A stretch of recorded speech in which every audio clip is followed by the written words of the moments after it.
बिस्मिल्लाहिर्रहमानिर्रहीम। अस्सलाम वालेकुम। मैं आपका मेज़बान समी इब्राहिम और आप देख रहे हैं हमारा सोशल मीडिया। पेशावर में चीफ़ मिनिस्टर के इंतखाब के बाद उनके हल्फ़ का मामला ड्रामा आज भी होता रहा और पेशावर हाई कोर्ट में मौलाना फ़ज़लुर रहमान के भाई मौलाना लुत्फ़ुर रहमान दुहाइयाँ देते रहे। मैं शौकत बसरा साहब को सुन रहा था, जो पीटीआई के रहनुमा और वहाँ पर पेशावर हाई कोर्ट में मौजूद थे। उन्होंने जो अंदर जो प्रोसीडिंग हुई उसको उन्होंने भी उसका अहवाल बयान किया कि बहुत कोशिश की उन्होंने, बड़ी दुहाइयाँ दी और बड़ा जजेस से कहा कि देखें ये सूबे के साथ बड़ा जुल्म हो रहा है और आप इसको जो इंतखाब को कालादम करार दें, ये बिल्कुल दुरुस्त नहीं हुआ। तो उस पर जजेस ने कहा कि ये तो चीफ़ जस्टिस जो हैं वो उसको फ़ैसला अपना सुना चुके हैं और हल्फ़ के लिए पाबंद कर दिया गया है गवर्नर को, तो क्या आपने जो चीफ़ जस्टिस का फ़ैसला है वो आपने कहीं चैलेंज किया? तो उन्होंने कहा जी बस हम आप ही के पास हैं बस। लेकिन जो सोशल मीडिया पर ख़बरें चल रही हैं, उसमें बहुत सारे लोग बहुत सारी चीज़ें कोट कर रहे हैं। मैं आज़ाद सैयद साहब एक बड़े नोन साफ़ी हैं, मैं उनको सुन रहा था तो वो कह रहे हैं कि जेयूआई की टॉप लीडरशिप के हवाले से कि उनका ये कहना था कि उन्हें अदालत से रिलीफ़ मिलेगा और आप देख लीजिएगा कि बिल्कुल रिलीफ़ मिलेगा। तो पूछा गया कि क्या पेशावर हाई कोर्ट से? उन्होंने कहा कि जी सिर्फ सुप्रीम कोर्ट से या पेशावर हाई कोर्ट से, लेकिन रिलीफ़ मिलेगा और ये नहीं बन सकता सुहेल आफरीदी।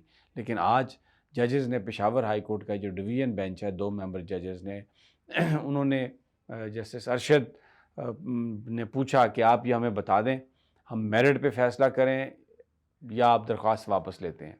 तो पहले तो कहा जेयूआई के वकील ने कि हमें कुछ थोड़ा टाइम दे दें।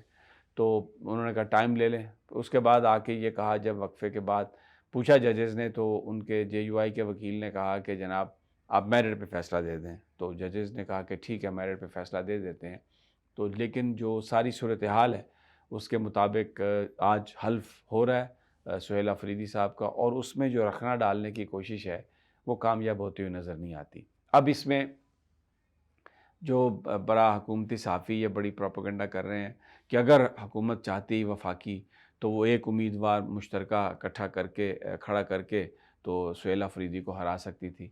लेकिन ऐसा तो हुआ नहीं, इनको किसी ने रोका था, कर लेते। जेयूआई ने अलहदा उम्मीदवार दिया, पीपल्स पार्टी अलहदा, एएनपी और वो जो थे दूसरे नून लीग वाले अलहदा। तो वो ये जो सारी गेम इन्होंने कोशिश की, लेकिन वो कामयाब हो नहीं सकी। अब इसका इम्पैक्ट क्या हुआ पीटीआई पे? पीटीआई के अंदर मुख्तलिफ धड़े बन गए थे जब अली अमीन गंडापुर वज़ीर आला थे और पार्टी और सूबाई हुकूमत सेम पेज पर नहीं थी। लोगों में बड़ी मायूसी थी पीटीआई के, और लोग परेशान थे कि क्या होगा। लेकिन जैसे ही सुहेल अफरीदी की नॉमिनेशन हुई, तो जो पार्टी है वो सारी इकट्ठी हो गई, जो इख्तलाफात थे वो ख़त्म हुए। इतने ज़्यादा भरपूर अंदाज में ये चीज़ें उठी कि अली अमीन गंडापुर जो इमरान खान साहब की हदायत को पहले इग्नोर करते आए, यही तो वजह है कि खान साहब ने उनको हटाया। तो उन्होंने भी फ़ौरी तौर पर आके सुहेल अफरीदी को एंडोर्स किया और उन्होंने कहा कि मैंने इस्तीफ़ा दे दिया है। पहले रिटर्न भेजा, टाइप भेजा, फिर अपने हाथ से लिख के भेज दिया। उन्होंने भी ये महसूस कर लिया कि अगर वो पार्टी में नहीं रहेंगे, इमरान खान साहब को अगर फॉलो नहीं करेंगे, तो फिर उनका यहाँ पर बड़ा मसला ख़राब हो जाएगा। सियासत उनकी आगे बढ़ती हुई उन्हें नज़र नहीं आई। अच्छा, ये अब जो सारी सूरत हाल है, इस पे क्रेडिट जो जाता है सलमान अकरम राजा को, और जो 5 दिन से पेशावर में मोर्चा लगा के बैठे हुए हैं। जुनैद अकबर जो सूबाई सदर हैं, बिल्कुल वो उनके साथ मिल गए आके, और जो पार्टी के जो दूसरे कायदीन हैं और उसमें तमाम जो ग्रुप्स हैं एमपीएस के, वो सारे के सारे मिले। बैरिस्टर गौहर जो हैं वो उन्होंने कुछ ज़्यादा इस हवाले से दिलचस्पी नहीं दिखाई, और मेरे पास ये ज़राए मुझे बता रहे हैं कि बैरिस्टर गौहर की भी इमरान खान साहब के साथ कोई जो मामला चल रहे हैं उनमें कोई पार्टी क़यादत जो है वो उनसे कोई खुश नहीं है, तो और भी कोई फ़ैसला जो है वो इस हवाले से किया जा सकता है। एक वजह इलेक्शन कमीशन के अंदर, क्योंकि इस वक्त गौहर साहब ही सदर हैं, चेयरमैन हैं, तो इसलिए शायद वो कोई फ़ैसला रुका हुआ है। लेकिन ज़्यादा जो रोल था जुनैद अकबर और सलमान अकरम राजा का, और अब पार्टी और सूबाई हुकूमत एक पेज पे है।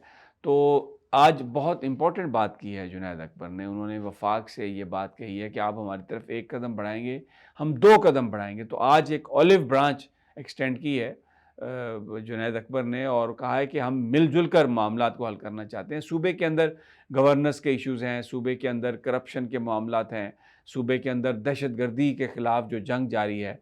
तो आज जो मैसेज है पीटीआई की तरफ से, जुनैद अकबर की तरफ से, जो पीटीआई के सदर हैं और आने वाले दिनों में मुझे लगता है कि वो डोमिनेट करेंगे, मैसेज ये दिया गया है वफाक को कि हम आपके साथ मिलकर काम करने के लिए तैयार हैं, हर बात पर काम करने के लिए तैयार हैं, और अगर आप एक कदम हमारी तरफ बढ़ेंगे तो हम 2 कदम आपकी तरफ आएँगे। बहुत ही ये जो चीज़ें जो आ रही हैं वहाँ पर, जो केपीके से जो डेवलपमेंट्स हैं वो ये आ रही हैं। दूसरा, सुप्रीम कोर्ट ऑफ पाकिस्तान में आज 26वीं आईनी तरमीम के मामले पर समाअत फिर शुरू हुई। बेंच का मामला है। आज जस्टिस जमाल खान मंदोखेल ने कहा कि जो कल हुआ अदालत में वो समझते हैं कि ये नहीं होना चाहिए था। अगर ये ना होता तो बहुत बेहतर होता। लेकिन बहरहाल अब दलाइल जारी हैं। जो नवाज़ शरीफ के वकील हैं शेख अकरम शेख, उन्होंने कहा जी मैं 4-5 दिनों से नोट्स ले रहा हूँ, अब मेरी भी कोई बात सुन लें।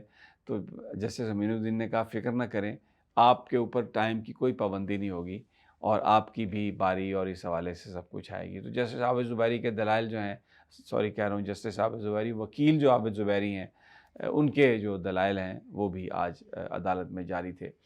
इम्पॉर्टेंट दिन है कल एक अदालत की, हमारी जो जुडिशल जो मामलात हैं उसमें, क्योंकि सुप्रीम कोर्ट बार का इलेक्शन है। ऐसे हामिद खान ग्रुप और एहसन भून ग्रुप, जो बेसिकली आसमा जहांगीर ग्रुप के नाम से है, उनके उम्मीदवार मैदान हैं इलेक्शन के। और बहुत इम्पॉर्टेंट है क्योंकि जो 27वीं तरमीम होने जा रही है, अगर होती है तो, और 26वीं आईनी तरमीम का जो मामला है जो अदालत में है, ये इलेक्शन बहुत अहम है। तो कल अब अगर हामिद खान ग्रुप जीतता है इलेक्शन सुप्रीम कोर्ट बार का, तो फिर जो इस वक्त हुकूमत करना चाह रही है या जो अदालतों में जो कुछ हो रहा है उसमें बड़ी रुकावटें आ सकती हैं। और अगर एहसन भून ग्रुप जीत गया तो फिर डेफिनेटली मामलात जो हैं वो हुकूमत की मर्ज़ी के मुताबिक चलेंगे, क्योंकि इस वक्त जो बार कौंसल का जो पलड़ा है, जो अपना वेट है बार कौंसल ने, वो हुकूमत के पलड़े में डाला हुआ है। एक और बात करना चाहता हूँ, कल बिलावल भुट्टो ने फैसल करीम कुंदी से कहा कराची में कि आप जाएं और अपना वहाँ पर आइनी फ़रीज़ा अदा करें, तो आपको यहाँ पर होना ही नहीं चाहिए था। तो मैंने अपने एक वीलॉग में उसकी थोड़ी, मैंने कहा कि मुझे ये बात अच्छी लगी। तो उस पर जो हमारे दोस्त हैं उन्होंने बड़ा खुलकर गुफ्तगू की। मुझे उनकी तमाम की जो राय है उसका बड़ा एहतराम है और किसी हद तक उनकी बात दुरुस्त भी है। बिलावल भुट्टो को ये अगर वो पहले ये बात कर देते, क्योंकि कुंदी साहब तो फ़ौरन ही चले गए थे वहाँ पे, तो उनके नोटिस में भी होगा बिलावल साहब के, तो अगर वो उनको फ़ौरन वापस भेज देते और अदालत के फ़ैसले से पहले करते, तो बिल्कुल जो दोस्त ये बात कर रहे हैं मैं उनकी बात से एग्री करता हूँ। लेकिन मैं सिर्फ ये कहना चाहता हूँ, मैंने जो बात की थी उसका ये मतलब हरगिज़ नहीं था कि पाकिस्तान में पिछले इस अरसे में जो कुछ हुआ, जिसमें 8 फरवरी के इलेक्शन को लूटा गया, पीटीआई को हराया गया, फॉर्म 47 की हुकूमत बनी, उन तमाम जो वाक़यात थे उनमें पीपल्स पार्टी बराबर की शरीक है, क्योंकि वो इक़्तिदार उन्होंने लिया हुआ है। ज़रदारी साहब भी उन्हीं के वोटों से सदर बने हुए हैं, जो लोग इलेक्शन हारे हुए थे। तो ये मैं कोई ये नहीं कह रहा था कि बिलावल भुट्टो साहब की जो सियासत है वो कुछ सही रुख पे आ गई है, लेकिन एक बात उन्होंने की तो मुझे वो अच्छा लगा कि कम से कम वो पब्लिकली अपने गवर्नर को ये कह तो रहे हैं। भले वो उनके दिलों के हाल तो अल्लाह जानता है, भले वो एक पब्लिक सेफ फेस सेविंग की बात कर रहे थे या कुछ भी बात कर रहे थे, तो बट ये अच्छी लगी एक मुझे चीज़, तो मैंने कही, इससे ज़्यादा इसका कोई मतलब नहीं था। तो बहुत सारे लोगों ने, मैं उनकी तो राय का बहुत एहतराम करता हूँ, जिन लोगों ने भी जो बात की और जो मुझे उन्होंने कहा कि जो उन्होंने पॉइंट जो उठाए वो दुरुस्त हैं।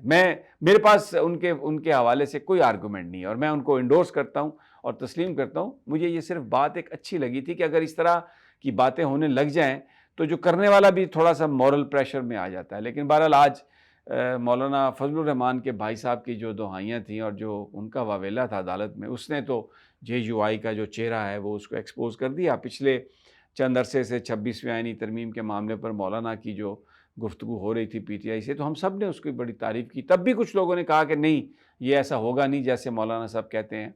वो दुरुस्त साबित हुए। आज जो हमने देखा वो उसी को साबित करता है। बिलावल भुट्टो साहब के बारे में भी जो आप दोस्तों की राय है वो दुरुस्त है, हो सकती है दुरुस्त। और मेरी जो गुफ्तगू थी वो सिर्फ़ उस बयान की हद तक थी कि वो मुझे अच्छा लगा कि मैं सोच रहा था कि अगर अमली तौर पर ये लोग इस तरह से करने लग जाएँ, तो फिर इमरान खान साहब भी इनके साथ बैठ जाएँगे अगर ये अपनी गलतियों का इतराफ़ करें और नए इलेक्शन के लिए अगर बैठ के बात करना चाहें। तो खान साहब ने तो हमेशा कहा है कि अगले आने वाले इलेक्शन के लिए, पाकिस्तान के लिए मैं हर तरह की बात करने को तैयार हूँ और कोई ज़ाती मफ़ाद की बात मैं नहीं करना चाहता और मैं सबको माफ़ भी करता हूँ, ये भी खान साहब कह चुके हैं। बहरहाल अगली वीडियो तक मुझे इजाज़त दीजिए और मेरा एक छोटा-सा प्रोसीजर भी है। दुआ कीजिएगा अल्लाह ताला हमें सब पर अपना करम करे और मुझे भी सेहत दे। अल्लाह निगहबान।